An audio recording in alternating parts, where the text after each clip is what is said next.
वो सुख मिलेगा, वो कुछ देर के लिए, वो सुखाकांक्षा होगी, वो एक बड़े अहंकार की पुष्टि के लिए बड़ा भंडारण आपका हो सकता है कि मेरे भंडारण में, मेरे संचय में इतना अधिक है जितना और नहीं है, तो वो हमारे अहंकार की पुष्टि कर सकता है या हमें और प्रकार की सुख वांछाएं दे सकता है। क्योंकि हम स्पर्धा के युग में जीने वाले प्राणी हैं, तो कुछ थोड़ा आगे बढ़ा हुआ दिखेंगे, थोड़ों से औरों से भिन्न दिखेंगे कि कोट कंगूरे अट्टालिकाएं, वाहन, भवन, भूमि विस्तार कुछ थोड़ा हमारा अधिक है अन्य की अपेक्षा, तो उस स्पर्धा में कहीं आगे तो दिखे ना हम, इतना सा सुख है वो। ये बहुत अगर समूह और उसके शासक हैं आप तो गड़रिए जैसा सुख है, ये मेरी बहुत पुरानी बात है, इसको बुरा ना मानना। अगर बड़े किसी समूह के शासक हैं, किसी बड़े समूह का आप नेतृत्व कर रहे हैं, किसी बड़े समूह झुंड के स्वामित्व का आपको अधिकार मिल गया है, तो आप में और गडरिया में बहुत ज्यादा अंतर है। गडरिया के पास भी 400-500 भेड़े हैं, आपके पास भी उतने लोग होंगे। गडरिया किनकर बताता है कि पिछले साल तो 300-400 भेड़े थी, इस साल तो 500-600 हो गई। देखो मैं भेड़ों को हंकता हूं, और कहीं हम इस चक्कर में पड़ जाएंगे, देखो पहले तो चेले इतने थे, अब लगभग कंप्यूटर में गिन के देखते तो ज्यादा बन गए, अब ज्यादा हैं शायद, इसलिए और बांटते रहो रेवड़ी की तरह से मंत्र और बताते रहो कि आओ भाई मंत्र ले लो। तो देखो फिर पता लगा कि 2014, 15 और 50 में हमारा ग्राफ कहां जाएगा। हो सकता है कि देखो बढ़ रही है जैसा ही सुख हो, उससे ज्यादा नहीं। मैं आनंद की बात कर रहा था। आनंद वस्तु सापेक्ष नहीं है न, वो पदार्थ सापेक्ष नहीं है। एक और बात, वो श्रम साध्य भी नहीं, वो श्रम साध्य नहीं। एक और बात, वो साधन साध्य भी नहीं है। इसे उसमें तो श्रम है, न साधन करना है, न कहीं जाना है, और इतना हो सकता है कि आवरण भंग करना है, इतना हो सकता है कि वो अनावृत करना है बस, जो कि बिल्कुल पास उसका आवरण भंग करना है। वो तो वेद भी संकेत देता है कि सोने का पात्र है, हिरण्य में पात्र वो ढका हुआ है। वो तो जगह जगह से संकेत मिलते हैं, कोई अमृत जैसा है भीतर और वो ढका हुआ है। वो कुछ मुद्राओं में जो 10 मुद्रा समाराध्य आदि ऐसा आया पराम्बा के लिए, जो मुद्राओं में फिर उसमें एक जो बड़ी मुद्रा है खचरी मुद्रा, फिर उसमें कहीं कोई जो योगी अमृत की अनुभूति करता है कि उसमें कहीं अमृत टपक रहा है। ये बात कुछ मुझे बहुत अच्छी लगी, क्योंकि ये अनुभव खुद का ही है, सुख दुख का अनुभव, आनंद का अनुभव, मेरे तेरे का, अपने पराये का, जय पराजय का, और हानि लाभ का, यश मान का, और या हर्ष और शोक का, या फिर और भी, ये सारे अपने ही है। वो अपने से बनाए हमने, कोई हम बड़ा सुख अपने से बनाते। अभी गौशाला में जब मैं खड़ा था, आचार्यों से मैंने ये बात कही कि कोई बहुत बड़ा आनंद नहीं है, पर शेयर करता हूं आपसे कि छोटा सा आनंद है, अब उसे बड़ा भी किया जा सकता है। अगर वो भगवती है, वो ईश्वरीय है, वो लोक हित के लिए, उसमें बहुत से हित अगर छुपे हैं तो, या उसमें जैव जगत के कल्याण की भावना है, तो वो कोई चीज, तो ध्यान रखना कई बार वस्तुएं भी ये मोक्ष का कारण बनती है। ये पदार्थ भी, ये देह भी, ये देह भी, ये मन भी, ये मन भी मोक्ष का भी कारण है, बंधन का और पतन का और हमेशा उलझे रहने का और बहुत सी परिवार की पिटारी साथ लेके घूमने का, कि हमारा तो उत्थान इस मन ने ही नहीं होने दिया। मन ऐसी समस्या है कि इसकी वासना और कामनाओं से कहाँ मुक्त हो पाए, इस मन ने तो हमारा उत्थान ही नहीं होने दिया। पर ये मन मोक्ष का भी कारण है। मने मनुष्याणाम कारणम बंध मोक्षयो, मन आपके मोक्ष का भी कारण है। इसे जो एक मन जैसी चीज है, जो समस्या है मनुष्य की बड़ी, मन बड़ी समस्या है मनुष्य की।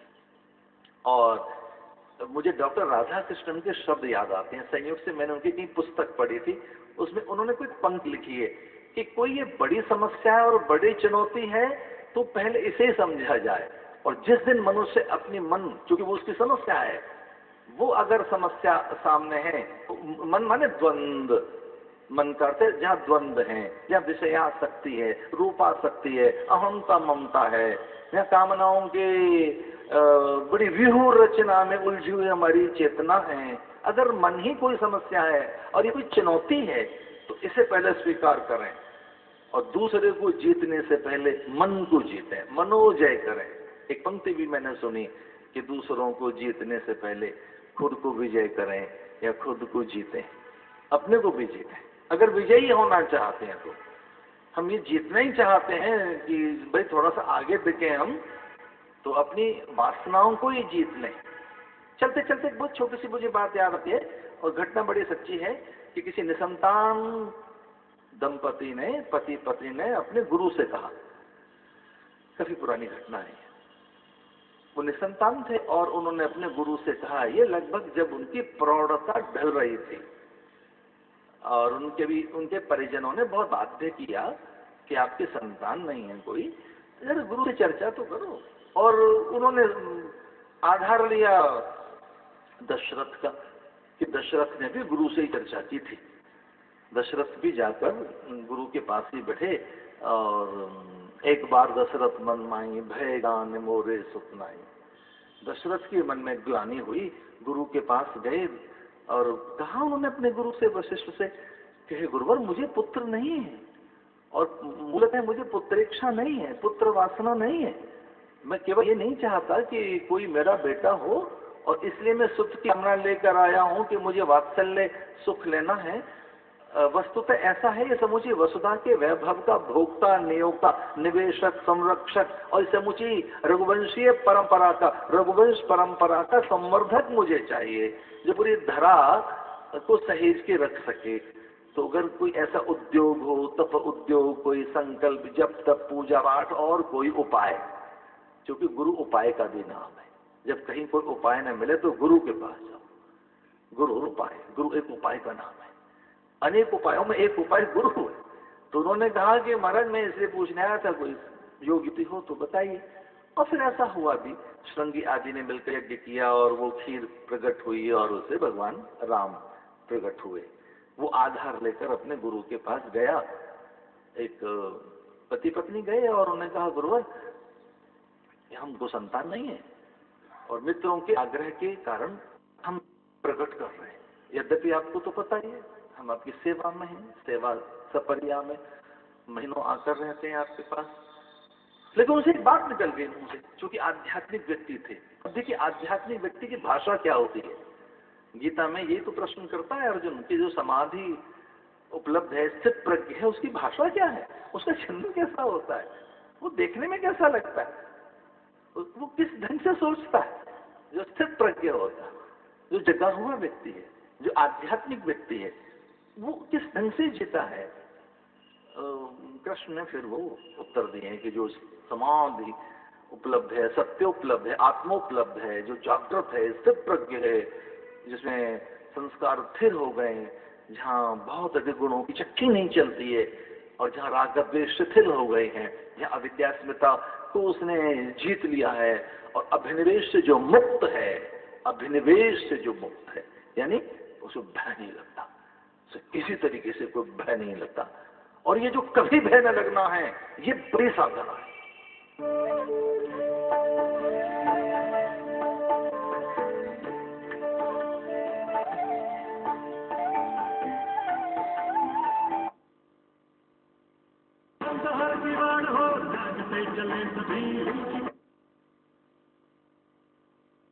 छह लोगों को कुचलकर मौत के घाट उतार दिया और 50 से ज्यादा लोगों को जख्मी कर दिया। सतना के नजीराबाद से पन्नी चौक तक 6 अगस्त की शाम को इस ट्रक के रूप में मौत ही दौड़ती दिखी। देसी पैसे बदहवासी के आलम में ये ट्रक दौड़ रहा है, जिसे मैया से अगवा करके ट्रक ड्राइवर अर्जुन ले भागा था। बदहवासी के आलम में ट्रक के सामने जो आया वो उड़ गया। 1 घंटे तक चले इस तांडव में 6 लोगों की ट्रक से कुचलकर मौत हो गई और 50 से ज्यादा लोग घायल हो गए। बाद में उत्तेजित जनता ने ड्राइवर की बुरी तरह पिटाई की, जिसके बाद से उसका रीवा में इलाज हो रहा था। पुलिस ने आज ड्राइवर को कोर्ट में पेश कर जेल भेज दिया। पुलिस का दावा है कि तांडव मचाने वाला ड्राइवर ना तो सिर फरार था ना पागल, वो तो ट्रक चुराकर भागा था और सतना के वेस्ट बाजार में जा घुसा। दिल्ली के शकरपुर थाना इलाके में एक बेलगाम बीटीसी की बस ने 7 लोगों को टक्कर मार दी, जिसमें एक 50 साल की महिला की मौके पर ही मौत हो गई। बीटीसी की ये वही बस है जिसने 7 लोगों को टक्कर मार दी। दिल्ली के निर्माण विहार मेट्रो स्टेशन के पास हुए इस हादसे में एक की मौत तो घटनास्थल पर ही हो गई, बाकी लोगों को अलग अलग अस्पतालों में भर्ती कराया गया है।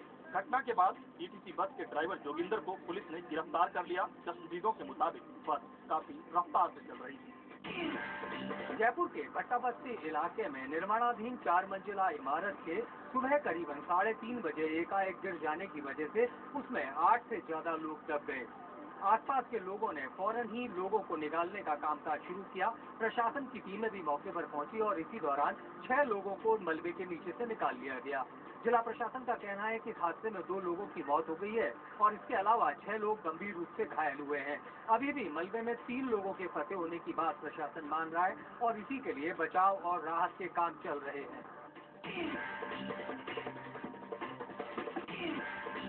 वर्ल्ड बैडमिंटन चैंपियनशिप में भारत की गोल्ड मेडल जीतने की चुनौती खत्म हो गई है। भारत की पीवी सिंधु सेमीफाइनल में अपना मुकाबला हार गई हैं, लेकिन इस हार के बावजूद उन्होंने भारत को कांस्य पदक दिला दिया।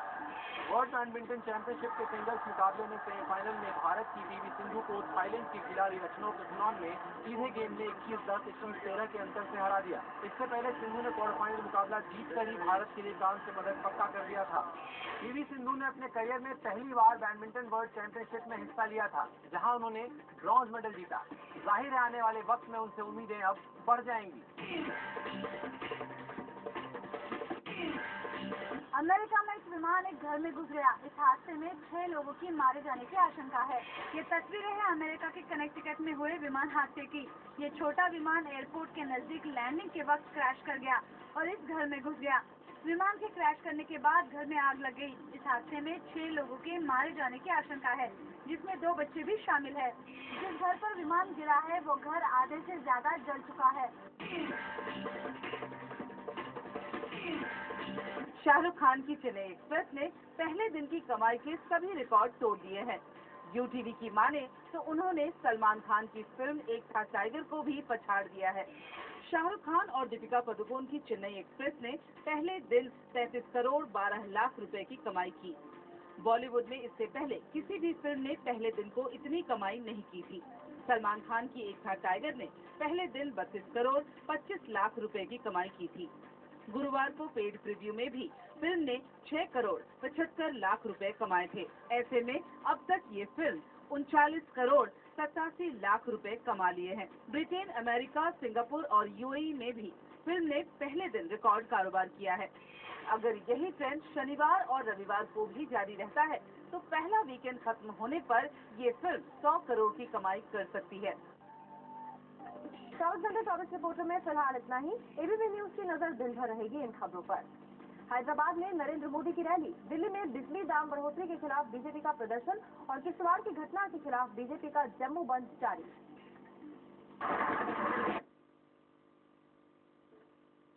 वैसे तो जीत जिंदगी से हाथ धो बैठते हैं। मैं तो कहता हूं कि नशे से दोस्त निश्चित अपनी सभी प्रॉब्लम्स का हल पहले उनके साथ एक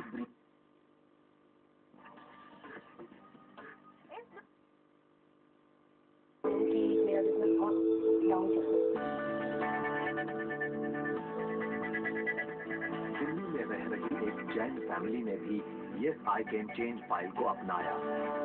फैमिली के हर व्यक्ति ने yes I can change file बनवाई और उसे ध्यानपूर्वक पढ़ा। आइए जानते हैं जैन परिवार की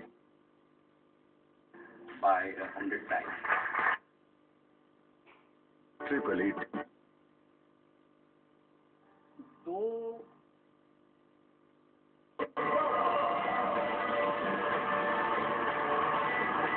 यानी यहाँ रेस जीतने के लिए मुकाबला काफी कांटे का रहा। यह है बीजिंग की सबसे ऊंची building world trade centre tower number 3। इसकी ऊंचाई है 330 मीटर।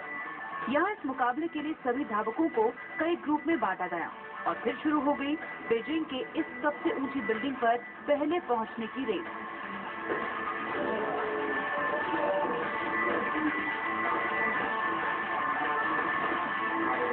प्रतियोगी उत्साह में थे। सीढ़ियों के सहारे जैसे जैसे वो ऊपर जा रहे थे, उनका हौसला बढ़ता जा रहा था। रास्ते में भले ही प्रतियोगियों की रफ्तार कम हो जाती हो, लेकिन थकने के बावजूद कोई भी रुकने का नाम नहीं ले रहा था। आखिर एक बार में 2041 सीढ़ियां चढ़ना आसान काम थोड़ी ही है। इस कठिन मुकाबले में पुरुष वर्ग के विजेता बने दुनिया के मशहूर वर्टिकल रेसर थॉमस डोल्ट। जर्मनी के डोल्ट महज 9 मिनट 55 सेकंड में बीजिंग की इस सबसे ऊंची छत पर चढ़ने में कामयाब रहे। महिलाओं की कैटेगरी में बाजी मारी ऑस्ट्रेलिया के मशहूर एथलीट सूजी वॉल्शम ने। सूजी ने 11 मिनट 47 सेकंड में टॉप पर पहुंचने का कारनामा कर दिखाया। खास बात ये रही कि इसमें प्रोफेशनल धावकों के अलावा आम लोगों और बुजुर्गों ने भी हिस्सा लिया। इस वर्टिकल रेस में भले ही सबको नंबर 1 बनने का तमगा हासिल नहीं हो सका, लेकिन एक बात जरूर है, जिसने भी इस रेस में हिस्सा लिया सबके हौसले जैसे आसमान छू रहे थे। देश के लिए ब्यूरो रिपोर्ट। तो दिखाई हमने आपको कुछ अजब अनोखी रेस। अभी के लिए इतना ही।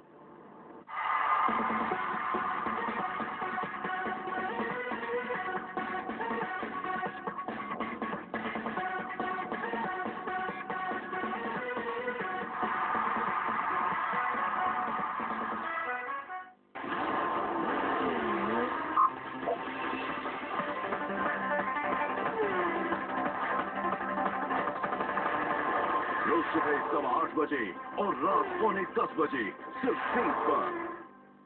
सास की साजिश, बहू का ड्रामा, नंद की नौटंकी, देवरानी की चुगली, सब अच्छे लगते हैं क्योंकि सीरियल्स बहुत अच्छे लगते हैं। देखिए सीरियल्स की ढेर सारी कहानियाँ दोपहर 1:30 बजे सिर्फ तेज पर।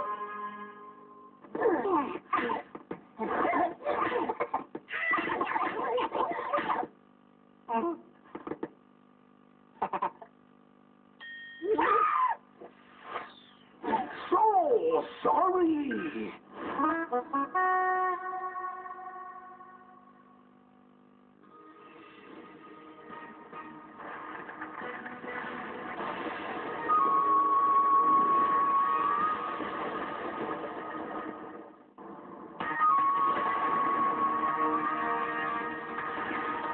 सोनिया गांधी के दामाद रॉबर्ट वाड्रा ने जमीन के लिए की जालसाजी। आईएएस अशोक खेमका ने सबूतों समेत पेश की 100 पेज की रिपोर्ट। दाऊद के नाम पर भारत की आंख में धूल झोंकने की कोशिश में है पाकिस्तान। आईबी के मुताबिक अब भी कराची में है माफिया डॉन। गुजरात में समंदर के रास्ते 13 आतंकियों के घुसने की आशंका। राज्य के खुफिया ब्यूरो ने वलसाड जिले की पुलिस को भेजा अलर्ट। समंदर में ताकत बढ़ाने की कोशिश में बड़ी कामयाबी। देश में बनी पनडुब्बी INS अरिहंत का एटमी रिएक्टर स्टार्ट जमीन और हवा में भी कर सकती है हमला। किश्तवाड़ दंगों के खिलाफ जम्मू में बीजेपी ने खोला मोर्चा। उमर अब्दुल्ला सरकार पर लगाया दंगाइयों की मदद का आरोप। दिल्ली में एक और DTC बस हादसा। निर्माण विहार में 2 कारों की टक्कर, 1 महिला की मौत। इससे पहले भी एक शख्स की गई थी जान। गाजियाबाद के होटल में जिस्म फरोशी के रैकेट का भंडाफोड़। 100 से ज्यादा लड़के लड़कियां गिरफ्तार, 2 पुलिस वाले सस्पेंड। और वर्ल्ड बैडमिंटन चैंपियनशिप में PV संधू को करना पड़ा कांस्य से संतोष, सेमीफाइनल में हारी।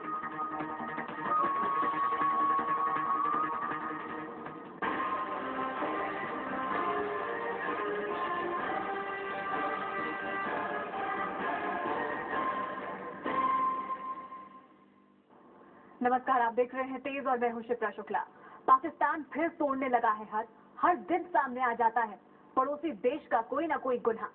कभी सरहद पर सीनाजोरी करता है, तो कभी गोद में पड़ रहे आतंक के आकाओं को बचाने की नापाक कोशिश, तो कभी उन्हें दहशतगर्दी फैलाने की साजिश रचने के लिए जमीन मुहैया कराने का गुनाह। हिंदुस्तान को खटकने लगे हैं पाकिस्तान के ये 3 पाप।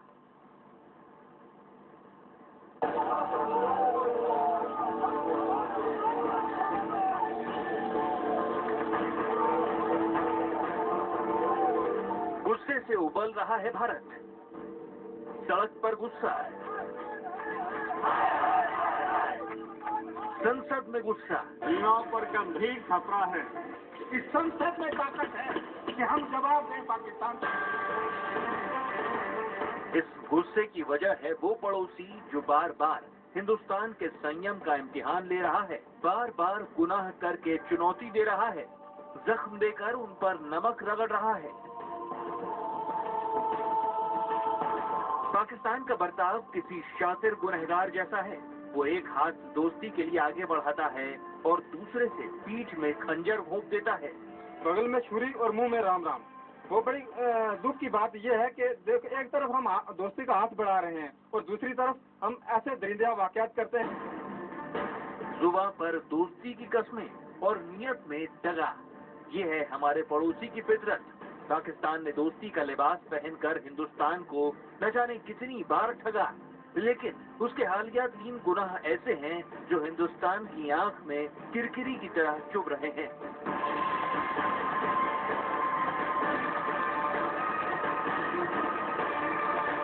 इंडिया का मोस्ट वांटेड, मुंबई ब्लास्ट का मास्टरमाइंड, तमाम बेगुनाहों का हत्यारा, बरसों से बना हुआ था पाकिस्तान का दुलारा। अब ये बात पूरी दुनिया के सामने जाहिर है। इसे जाहिर करने वाले शख्स भी बेहद अहम हैं। पाकिस्तानी पीएम के करीबी शहरयार खान ने पूरी दुनिया के सामने कबूल किया कि दाऊद पाकिस्तान में था। हालांकि इस कबूलनामे को भी पाकिस्तान के पैंतरे के तौर पर देखा जा रहा है। विदेश और रक्षा मामलों के जानकार मानते हैं कि सीमा पर बने तनाव के बीच दाऊद का मसला उठाकर शहरयार खान मौजूदा मुद्दों से ध्यान हटाने की कोशिश में है। चेज आउट करने की जगह उसको इंडिया को हैंडओवर करना चाहिए था। तो चेज आउट मतलब जानबूझ के उसको किसी ने मदद करी है। ये इल्जाम नहीं, हकीकत है। जब हिंदुस्तान ने दाऊद के पाकिस्तान में होने के सबूत दिए, तब कभी पड़ोसी देश ने नहीं माना कि इंडिया का मोस्ट वांटेड उसकी जमीन पर महफूज है। फिर क्या वजह है कि अब उसकी मौजूदगी की बात उठाई गई, वो भी तब जब वो पाकिस्तान से भाग चुका है।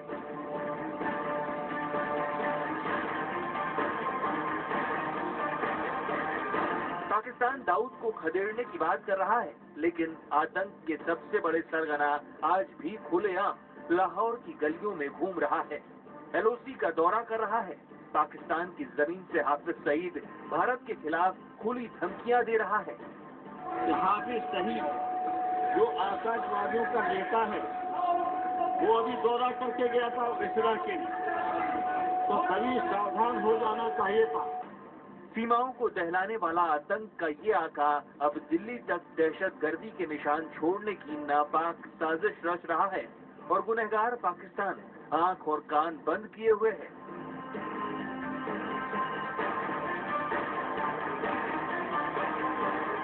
पाकिस्तान ने हिंदुस्तान के साथ तीसरा दगा अपनी फौज और आईएसआई को भारत के खिलाफ अभियान चलाने की खुली छूट देकर किया है। पाकिस्तानी फौज बार बार सीज फायर का उल्लंघन कर रही है। घुसपैठियों को भारतीय जमीन में दाखिल कराने के लिए पाकिस्तानी फौज सीमा पर एक के बाद एक गुनाह कर रही है। पाकिस्तानी हुक्मरान इस दुस्साहस पर लगाम कसने के बजाय खेद जताकर खाना पूर्ति कर लेते हैं। उनके प्रधानमंत्री खेद जताएंगे और आईएसआई और आर्मी गोली बरसाएगी। अब सवाल यह है कि आखिर कब तक पाकिस्तान गुनाह पर गुनाह करेगा और हिंदुस्तान बर्दाश्त करेगा। सब्र का पैमाना छलक गया है, देश गुस्से से उबल रहा है, लेकिन क्या ये गुस्सा पाकिस्तान को उसके गुनाहों का एहसास करा पाएगा? क्या हिंदुस्तान इतना दबाव बना पाएगा कि पाकिस्तान अपने तमाम गुनाहों के लिए तौबा करने पर मजबूर हो? देश के लिए ब्यूरो रिपोर्ट। आतंक का सबसे बड़ा सरगना हाफिज सईद भी पाकिस्तान की गोद में पड़ रहा है। वो पाकिस्तान में बैठकर भारत में दहशतगर्दी फैलाने की साजिश रच रहा है। पाकिस्तान ने उसकी हर करतूत पर आंखें मूंदी हुई हैं। ये पाप नहीं तो और क्या है? हाफिज सईद, पाकिस्तान का दुलारा और हिंदुस्तान में सैकड़ों बेगुनाहों का हत्यारा।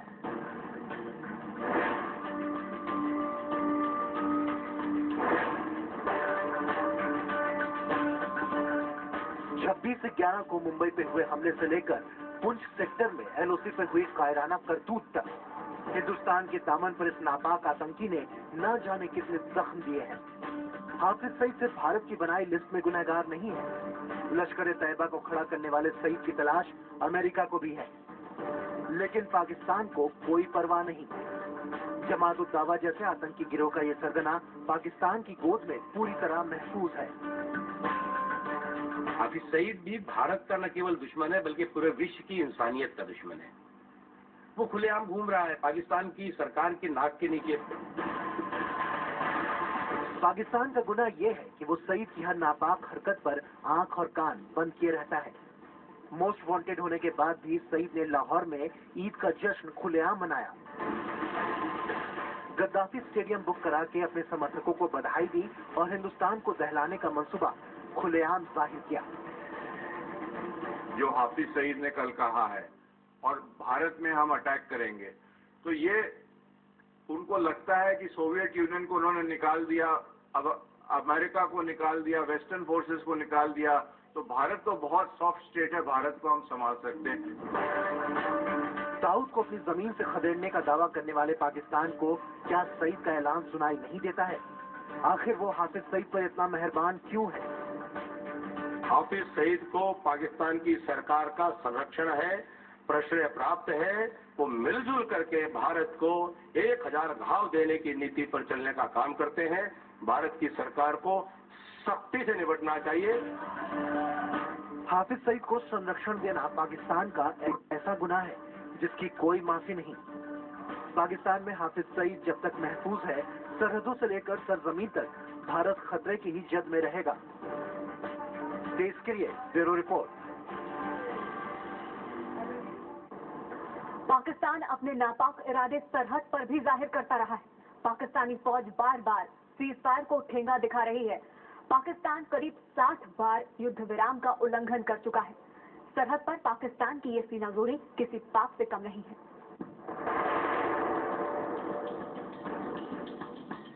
सुलग रही है सरहद, वजह है पाकिस्तान की नापाक करतूत।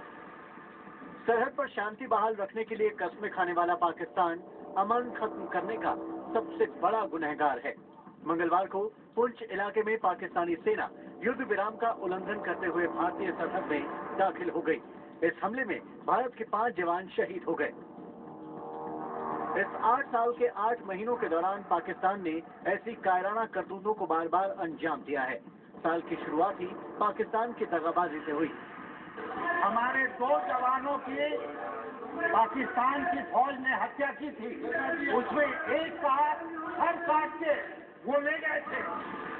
पाकिस्तान ने 8 जनवरी को सरहद पार कर भारतीय गश्ती दल पर हमला किया। इस हमले में 2 जवान शहीद हुए।